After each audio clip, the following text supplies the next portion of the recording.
Okay, maing mudto na usab kanatong tanan Luzon, Visayas, Mindanao.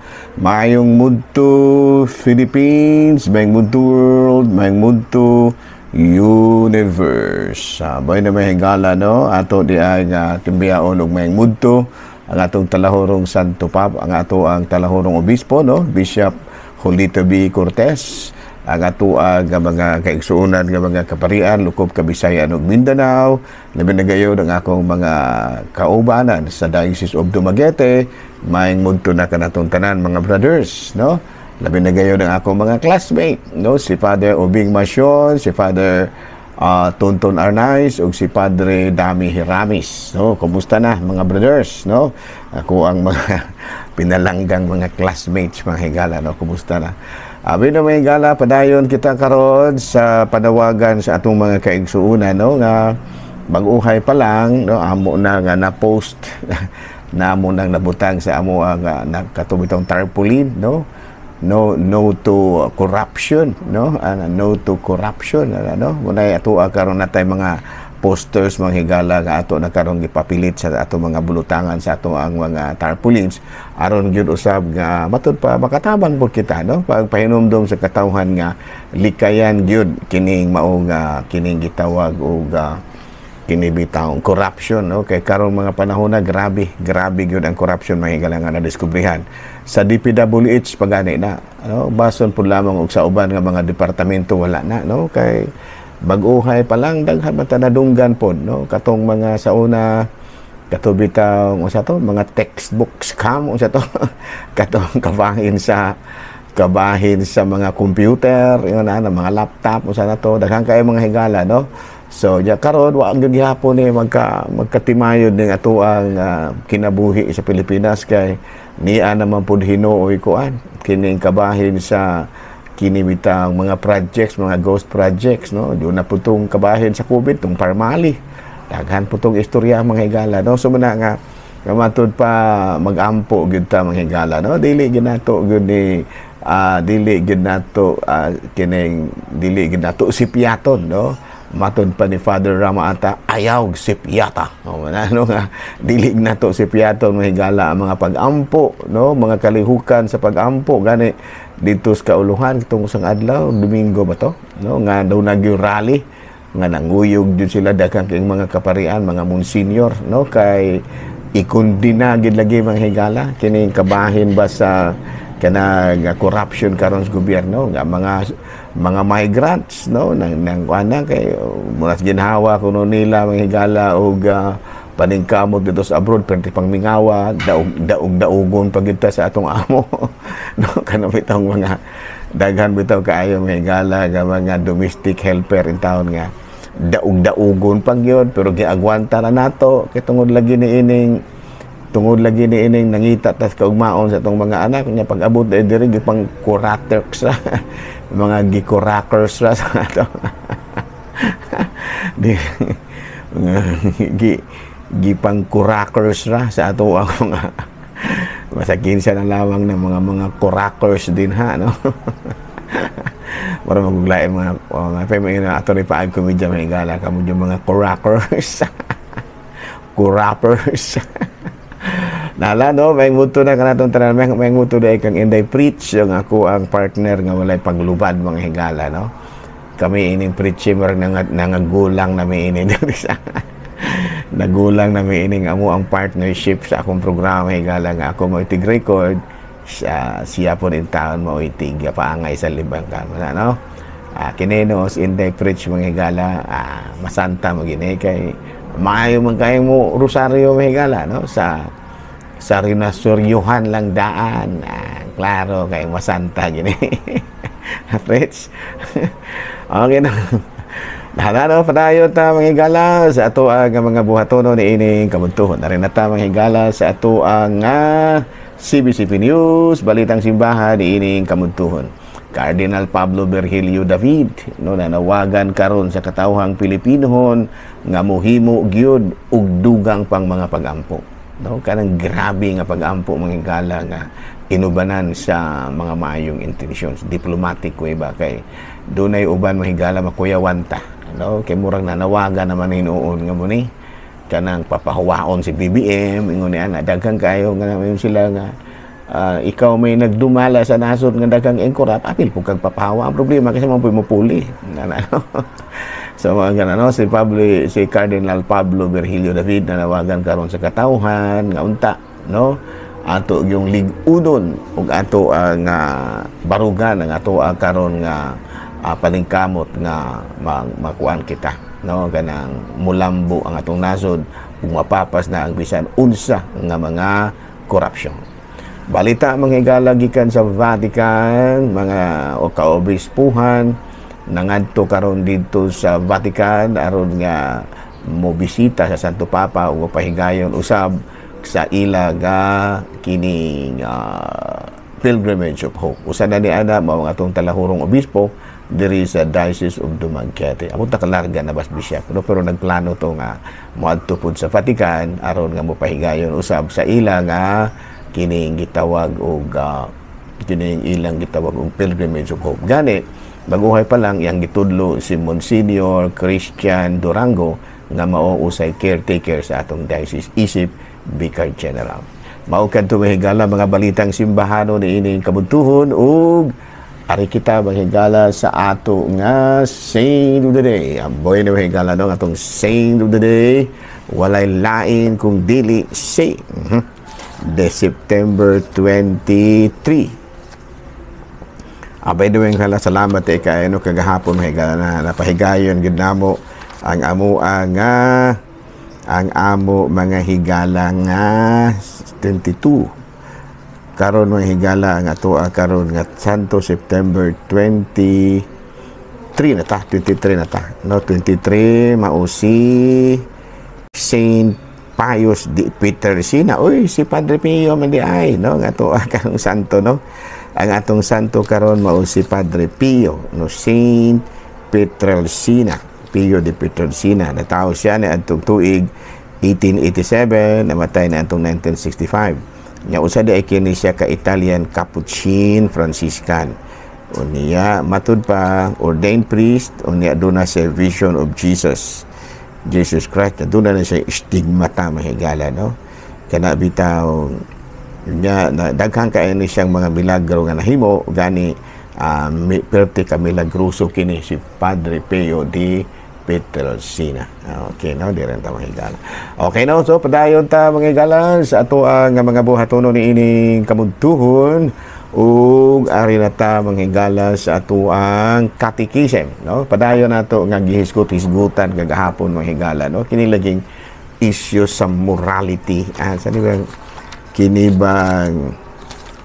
kinibang selfishness and greed, no? Muna karoy mga hinungdan mga higala sa kadaghang problema sa kalibutan.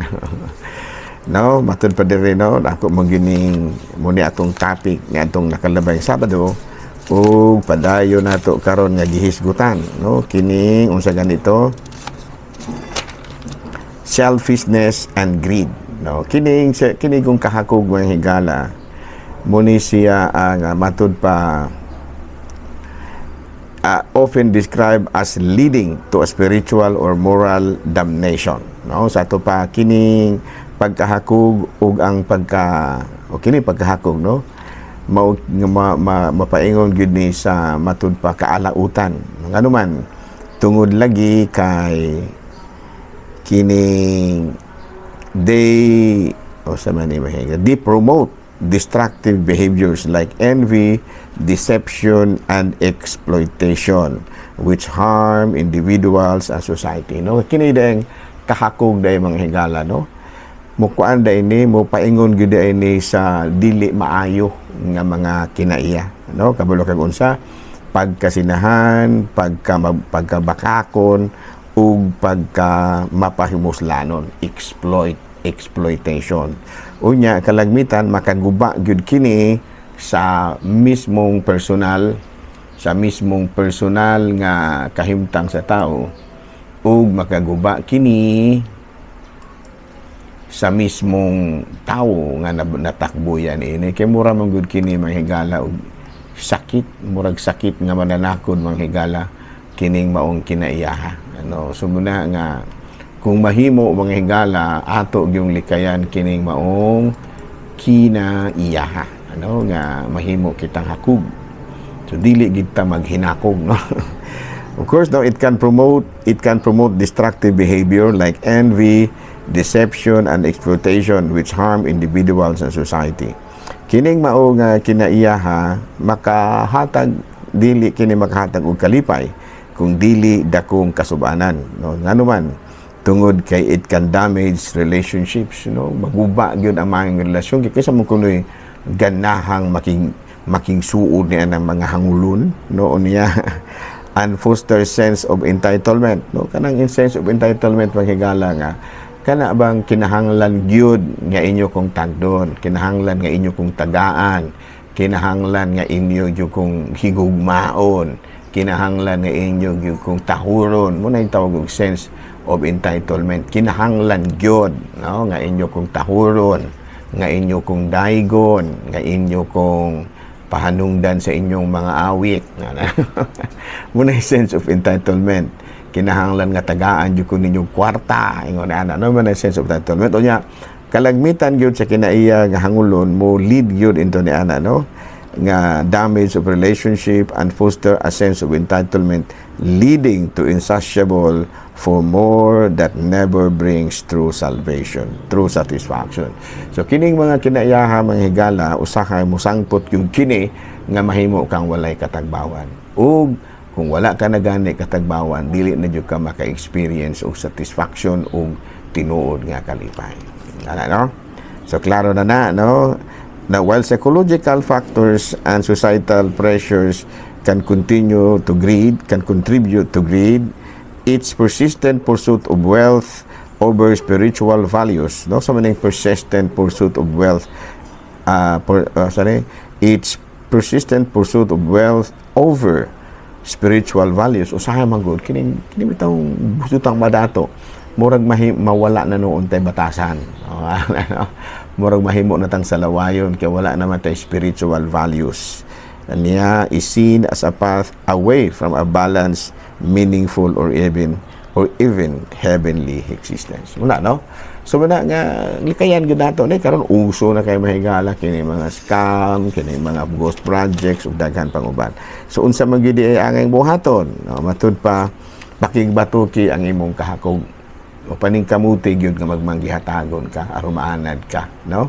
Matud pa, the path to salvation and freedom is practice generosity.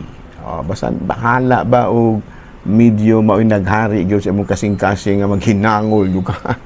Pero ayaw yung tagda imong kaugalingon, bisag maingon pa imong kaugalingon, ayaw nagtagai kay mga gasalig na lamang na dili nga namutabang nimo sa panahon nga ikaw nang ginahanglan, wa gyud na nitabang nimo ng mga tawhana, ayaw gyud nagtabangi.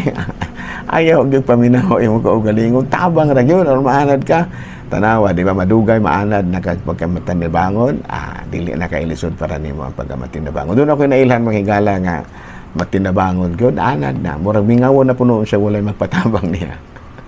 No, and then of course spiritual wealth o kanang ang imog yung palabihon, ang imog yun nga kanang kinakabahandi diha ni Kristo. Nga sa ato pa ang pagbuhat ug maayo maunag yoy imong palabihon sa imuhang kinabuhi. Matud pa sa Proverbs chapter 15 verse 27, greed will lead to problem at home, no?